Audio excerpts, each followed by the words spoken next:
Em nome do Pai, e do Filho e do Espírito Santo. Amém. Inspirai, Senhor, as nossas ações e ajudai-nos a realizá-las, para que em vós comece e para vós termine tudo aquilo que fizermos por Cristo, Senhor nosso. Amém. Santa Maria, Mãe de Deus, rogai por nós. Em nome do Pai, e do Filho e do Espírito Santo. Amém.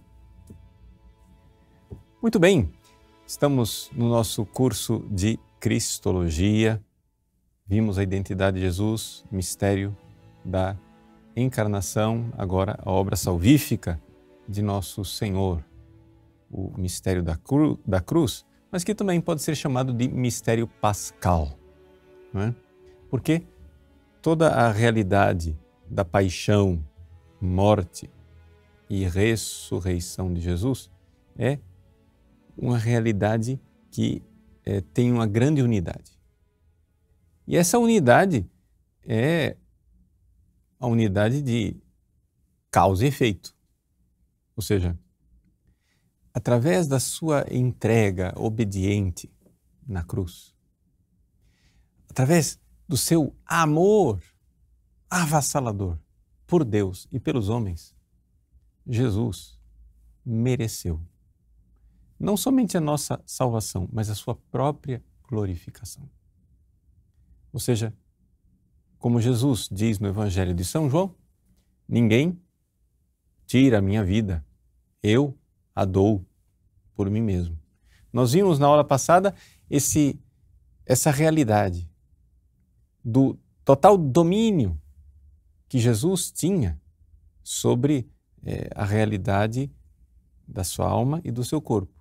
Um domínio fantástico que, claro, nós nem podemos sonhar nesse estado em que nós nos encontramos em ter. Mas Jesus, perfeitíssimo na sua natureza humana, ele tinha o perfeito domínio do seu corpo.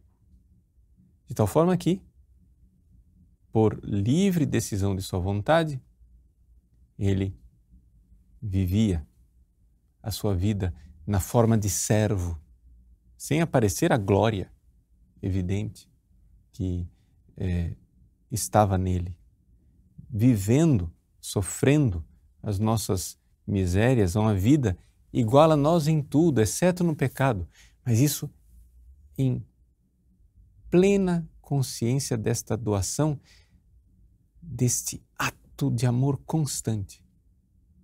Conforme Jesus, desde o ventre de Maria, na carpintaria de Nazaré, no início da sua vida pública, conforme Jesus ia chegando perto da sua hora, aquele desejo de se entregar por nós foi aumentando, como um verdadeiro furacão. Jesus queria que chegasse a sua hora. É com essa expressão que ele define o momento da cruz no Evangelho de São João. A hora. Então, chegada a hora, ele mesmo diz, eu vim para isto. E com grandes desejos da sua vontade, Jesus se entrega e se entrega até a morte e morte na cruz. Os fenômenos de sofrimento, de paixão, de angústia, de tristeza, de psicologicamente não sentir a presença consoladora de Deus foram fenômenos que Ele mesmo, Senhor de si, causou. É importante nós nos darmos conta disso. Eu sei que eu, de alguma forma, estou repetindo aquilo que eu falei na aula passada, mas eu quero dizer isso de forma ainda mais clara.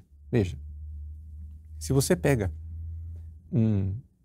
uma barra de ferro e você joga no fogo, ora, o efeito da união do ferro com o fogo é que o ferro fica incandescente. Depois, se esse fogo for realmente quente, esse ferro vai se fundir. E depois o ferro vai começar a ter características de fogo, características ígneas, né? Características de fogo, com labaredas, tudo. Se isso acontece entre o fogo e o ferro, agora avaliemos a realidade da natureza humana, unida hipostaticamente à natureza divina na pessoa do Verbo eterno. Ou seja, é aquilo que eu disse na aula passada, o verdadeiro milagre que aconteceu na vida de Jesus é que Jesus não estivesse o tempo todo, desde o ventre de Maria, transfigurado e glorioso, com vestes resplandecentes, com o seu rosto luminoso o tempo todo. Ou seja, por um ato de kenosis, Jesus impede que a causa produza seus efeitos. Ou seja, a causa que é a união sobrenatural daquela natureza humana com a natureza divina não demonstrava. Então Jesus, de fato, viveu voluntariamente, amorosamente, os seus dias aqui na Terra como viator, como viajor, como peregrino. E esse aspecto de Jesus, que era ao mesmo tempo peregrino e compreensor, ou seja, quem já estava vendo a glória de Deus no céu, são aspectos, digamos assim, da psicologia de nosso Senhor Jesus Cristo, que nós precisamos manter essas duas coisas, embora pareçam em grande tensão. Por quê? Porque Ele é o Salvador. Então, se é Ele quem vai fazer esta ponte entre as duas realidades, Ele precisa ter, não é, a cabeceira da ponte nas duas realidades bem sólida e firmemente. Então Jesus, que já viveu como peregrino neste mundo, sofrendo nossos sofrimentos, suando nossos suores, cansando os nossos cansaços, se emocionando com o povo, como ovelhas sem pastor, chorando diante do túmulo de Lázaro, dando exultações de alegria. Eu vos louvo, Pai, Senhor do céu e da terra, porque revelaste essas coisas aos pequeninos. Jesus que viveu tudo isso na sua hora definitiva, mais intensamente, se humilhou mais ainda e viveu por nós realidades próprias da nossa humanidade decaída. Então Jesus, que tinha perfeito domínio de si para nos redimir, Ele, mais uma vez, impede mais ainda que a causa, que a sua união, né, hipostática tenha os efeitos e sofre o medo, os pavores da morte, sofre as angústias e suores de sangue, mas sobretudo sofre numa tremenda paz, na paz de saber que Ele ama o Pai. Essa realidade contraditória de imensa paz e tremendo e terrível sofrimento é um dos aspectos que as pessoas têm uma imensa dificuldade de entender na psicologia de Cristo. Como era possível que essas duas coisas convivessem juntas? Mas se você meditar bem, se você for na escola dos santos doutores, como Santo Tomás de Aquino, você vai entender que, na realidade, não tem como não ser assim. Ou seja, Jesus, amando a Deus com o amor infinito com que aquela alma humana amava, não podia não estar em paz, profundamente unido. E ao mesmo tempo, exatamente por causa desse amor, não podia deixar de sofrer e viver tremendamente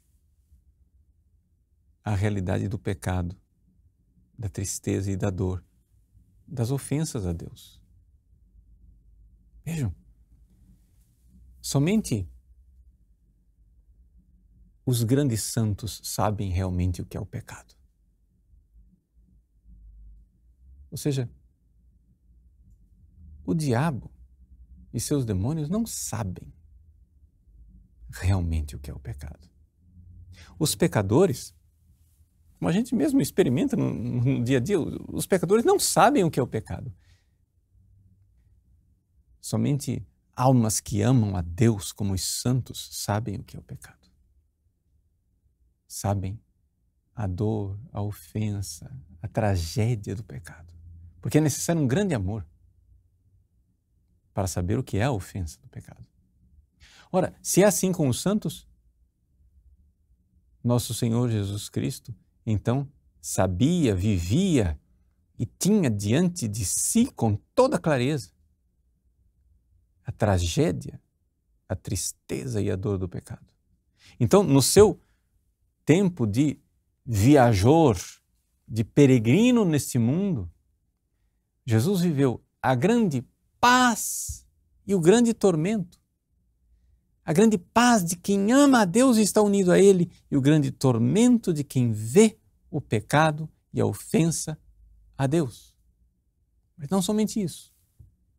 Jesus não tinha só o amor para com Deus. A alma humana de Jesus, para usar aquela comparação de São João de Ávila, é como uma bala de canhão, com muita pólvora, muito poder de explosão, aquela bala de canhão com aquele amor imenso, aquela alma se vendo amada infinitamente por Deus, ela parte em direção a Deus querendo amá-lo.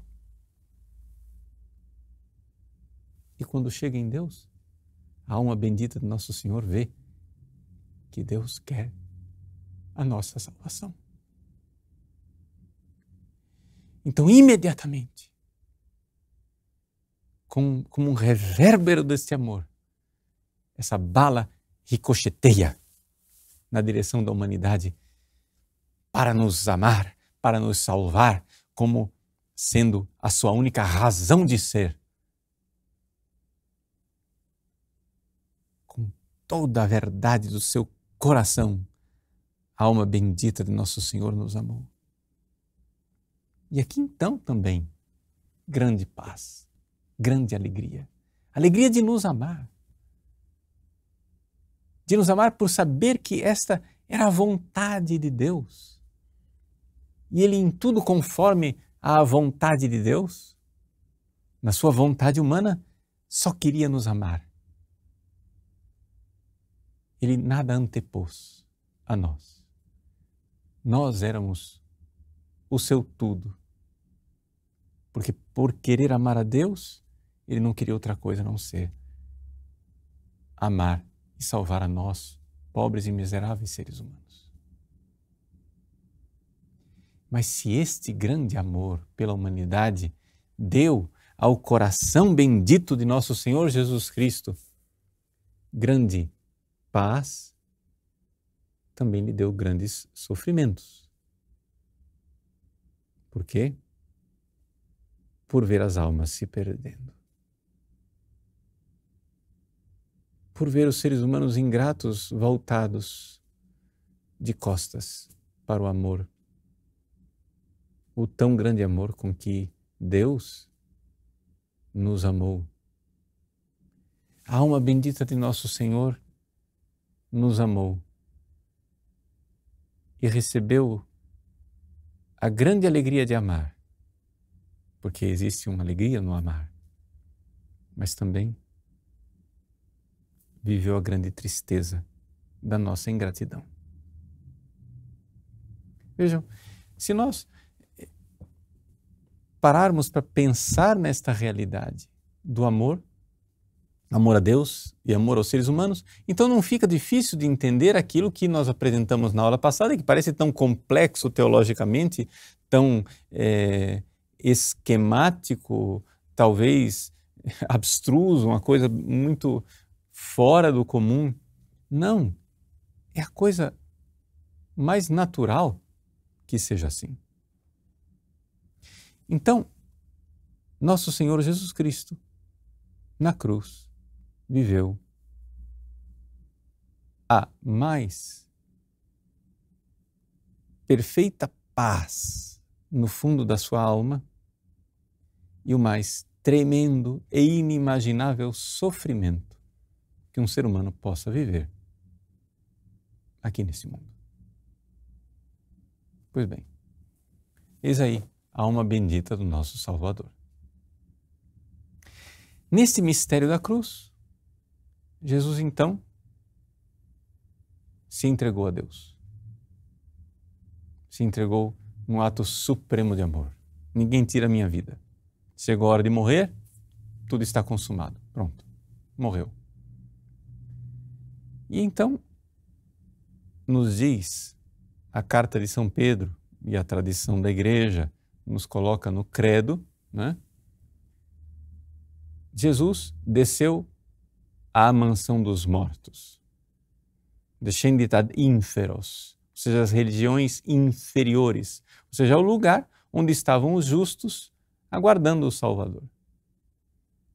E então conduz a Adão e a todos os justos do Antigo Testamento, né, para a sua salvação e a sua recompensa bendita. Essa a felicidade de Jesus que vai pregar o Evangelho para esses justos do Antigo Testamento que aguardavam a vinda de Deus.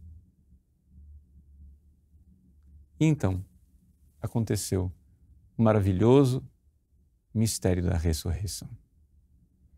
Jesus, pelo grande amor com que nos amou, mereceu não somente a nossa salvação, mereceu a sua própria glorificação. Ele disse aos discípulos de Emaús: não era necessário que o Cristo sofresse para entrar na sua glória? Pois bem, foi assim que Jesus então ressuscitou. É interessante nós vermos a tendência, não é, de algumas pessoas de não entender que a ressurreição, ela, na realidade, é a consequência dos atos realizados na cruz. Os atos realizados na cruz são causa meritória do efeito que é a glorificação que está lá na ressurreição, na ascensão, né, na subida aos céus de Jesus glorioso. Tudo isso está tudo unido, é uma só realidade. Agora, se insiste muito em dizer que nós somos cristãos, então o centro da fé cristã é a ressurreição de Jesus. Nós não somos cristãos de Sexta-feira Santa. Não tem por que ficar agora falando de Sexta-feira Santa, porque o importante é a alegria da ressurreição. Veja, eu não estou aqui desmerecendo a centralidade, né, da Páscoa e da ressurreição, mas querer enxergar o mistério da ressurreição sem enxergar o mistério da paixão-morte é como querer enxergar um prédio flutuando no ar. Ou seja, você não tem a base, você não tem a causa, você está só celebrando os efeitos. Mas e a causa? Não é? Por isso a igreja clama e faz um grito de vitória na própria Sexta-feira Santa. Porque a vitória de Cristo acontece na Sexta-feira Santa. Vitória, tu reinarás, nós cantamos, né, aqui no Brasil. Ó cruz, tu nos salvarás. É a cruz vitoriosa de nosso Senhor Jesus Cristo. É ali que Satanás é derrotado. É ali que nós somos salvos. Mas é evidente, a ressurreição de Jesus é importantíssima porque ela é uma clara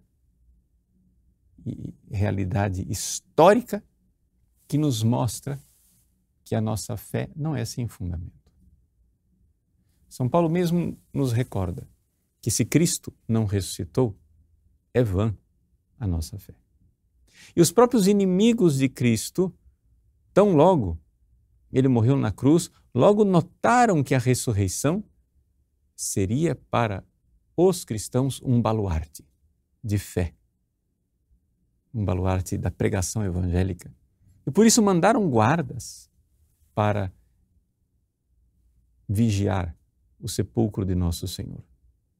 Porque os inimigos de Cristo tinham medo da fé na ressurreição. Então, assim também nós cremos na ressurreição de nosso Senhor Jesus Cristo.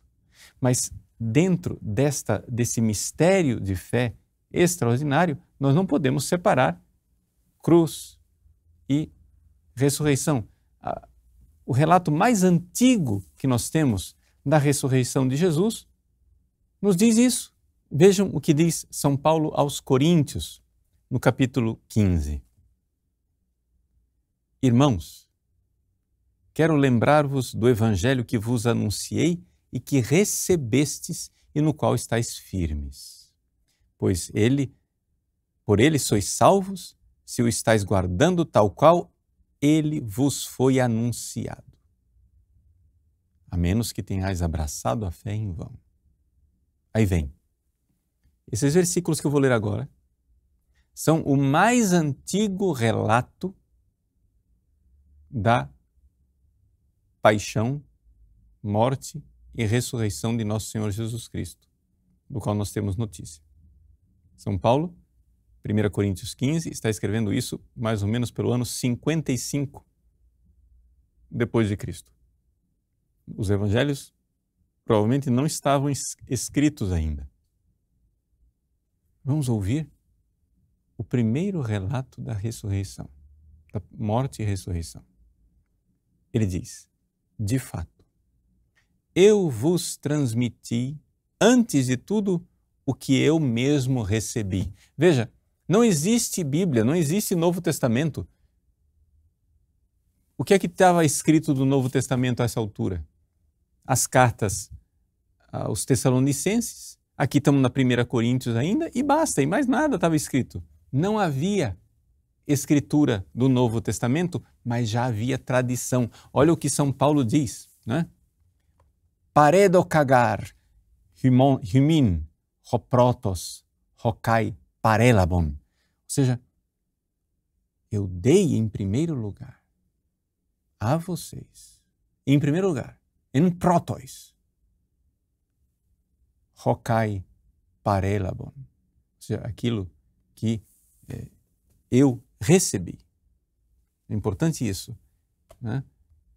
Porque paredoka, paradosis. Paredoka é o verbo transmitir. Daí vem a palavra traditio, tradição, tradidi.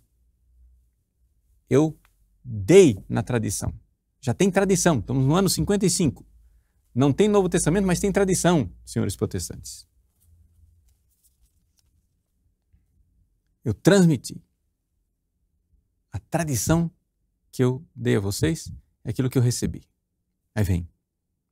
Que Cristo morreu pelos nossos pecados, segundo as Escrituras. Gente, a primeira coisa, veja, como nós estamos aqui na mais pura fonte da fé neotestamentária e como esses teólogos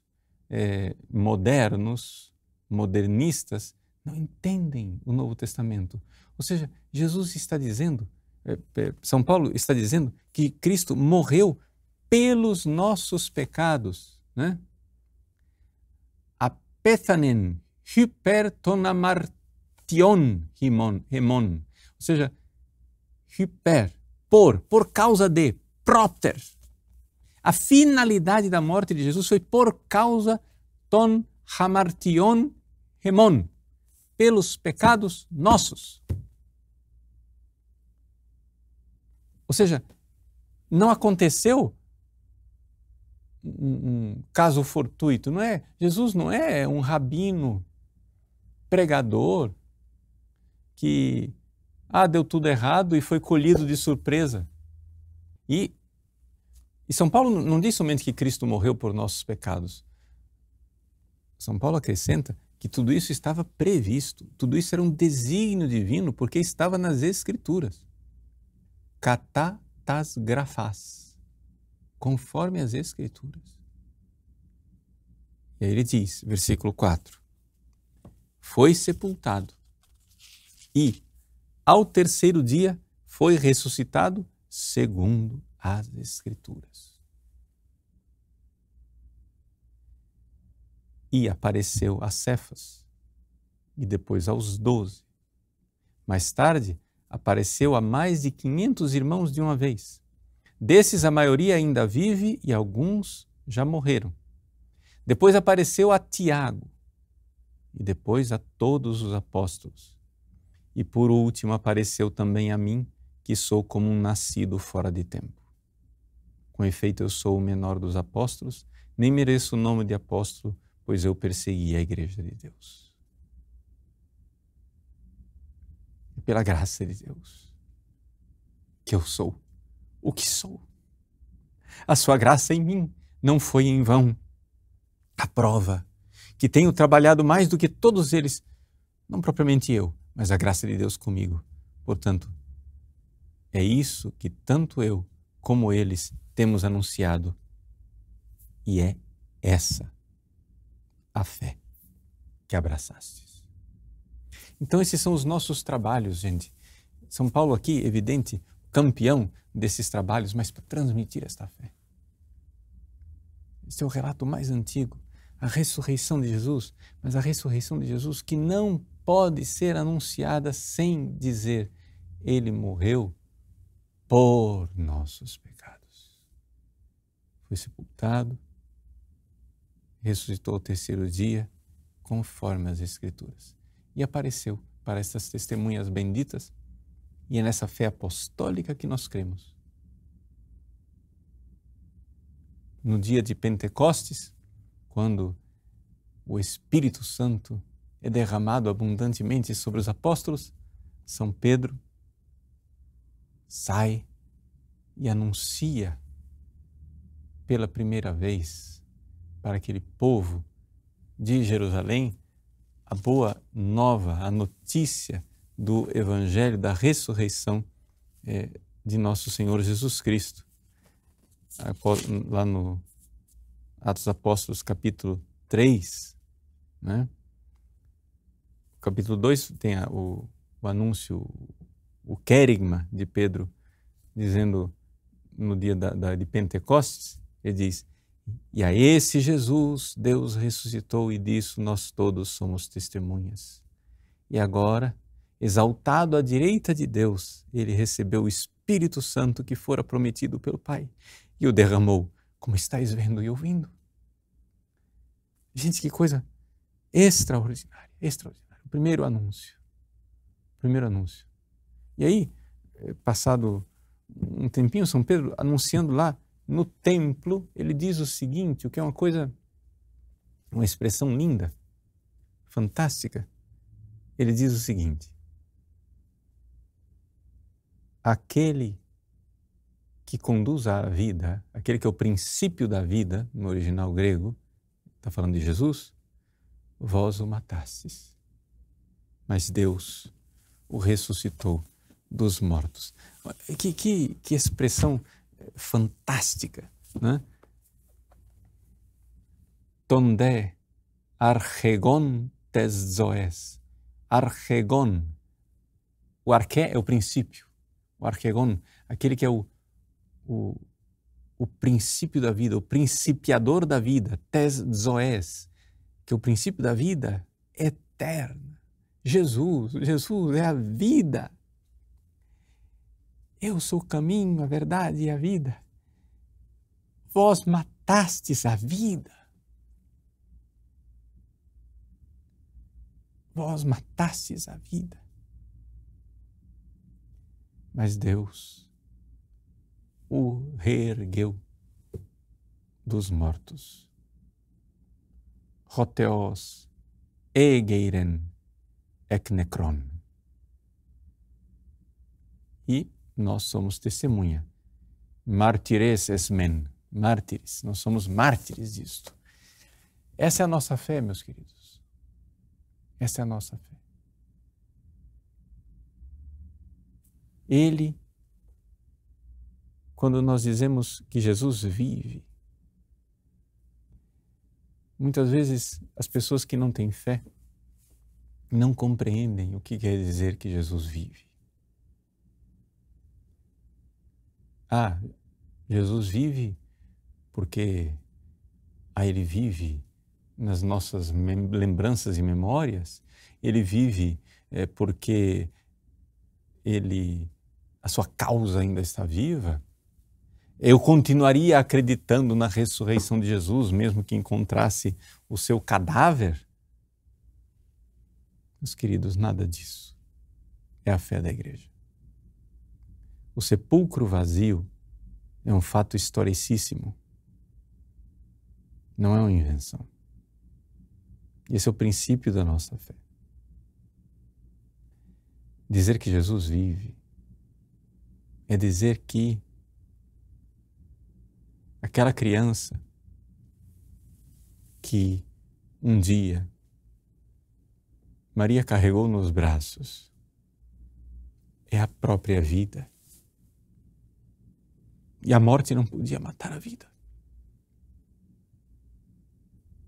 A morte não podia detê-lo, não podia contê-lo. Ele vive por quê? Porque ele é a fonte de vida verdadeira de tudo que vive. E não estamos falando de um princípio abstrato ou de um Deus no hiperurânio. Nós estamos falando de Deus que se encarnou e ressuscitou e mostrou suas chagas e pôde ser tocado por Tomé e que soprou sobre nós o seu Espírito Santo, dando à igreja os sacramentos, a vida da graça que nós temos e a esperança viva, como diz a primeira carta de Pedro. Ao ressuscitar o seu Filho dos mortos, Deus nos deu uma esperança viva. Sim, porque Ele vive. Deus abençoe você. Em nome do Pai, e do Filho, e do Espírito Santo. Amém.